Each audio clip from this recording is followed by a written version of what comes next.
اسی طرح امام اعظم ابو حنیفہ رحمہ اللہ کا ایک اور واقعہ کتابوں میں موجود ہے کہ آپ کا معمول یہ تھا کہ ظہر سے لے کر عصر تک آپ آرام فرمایا کرتے تھے، کیونکہ آپ پوری رات عبادات میں گزارتے، پھر صبح سے لے کر ظہر تک درس و تدریس اور دیگر مشغولیات تھیں، تو ظہر سے عصر تک کا وقت آپ کو ملتا آرام کرنے کا۔ اچھا، یہ بھی آپ ذہن میں رکھیں، یہ عشاء کی وضو سے فجر کی نماز پڑھنا یہ آپ کا پہلے معمول نہیں تھا۔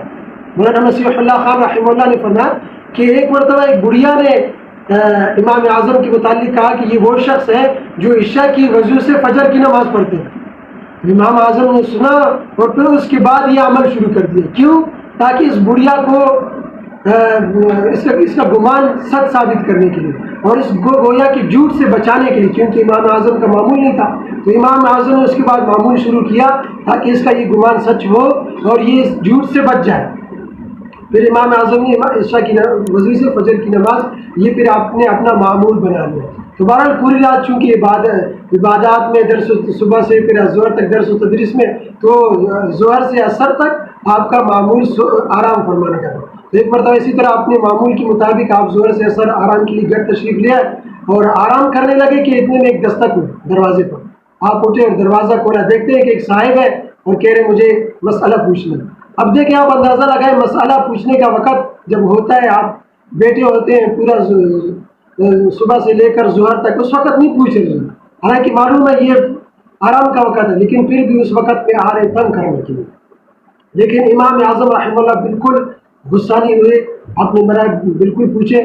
تو اب دیکھیں کہ وہ کہنے لگے کہ میں بھول گیا، جب میں آ رہا تھا مجھے یاد تھا، لیکن جیسے میں آپ کے دروازے پر پہنچا میں بھول گیا۔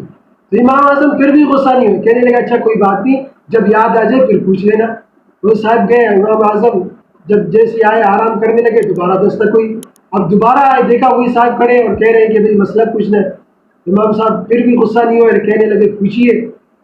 وہ کہنے لگے پھر میں بھول گیا، جب آپ آ رہے تھے آپ دروازے تک پہنچے تو پھر میں بھول گیا۔ پھر بھی آپ امام صاحب غصہ نہیں ہوئے، حالانکہ یہ انتہا ہوتی ہے، صبر کی انتہا ہوتی ہے۔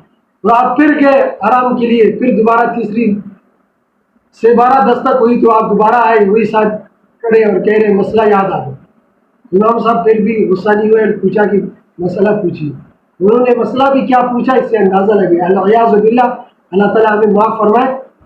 مسئلہ کیا پوچھا کہ امام صاحب یہ بتائیں کہ انسان کا جو پاخانہ ہے اس کا ذائقہ میٹھا ہوتا ہے یا کڑوا ہوتا ہے؟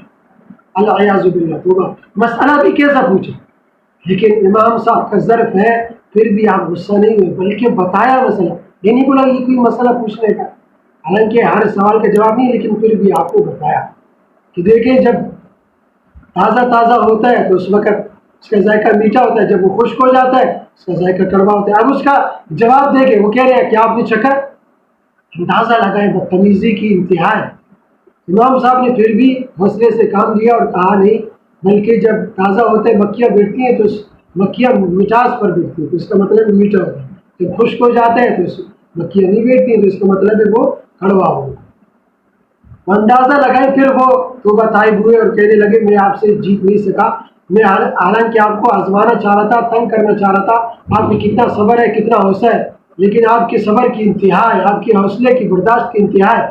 تو یہ ہمارے پیروکار ہیں، یہ ہمارے مقتدا ہیں، ہم ان کی فقہ پر عمل کرتے ہیں، ہم ان کے پیروکار ہیں، ان کے پیچھے چلتے ہیں، اس لیے ہم ان کی جو طور طریقے ہیں، ان کا جو حوصلہ ہے، ان کا جو صبر ہے برداشت کرنا ہے، اس کو ہم بھی سیکھیں، ان کو ہم بھی اپنائیں۔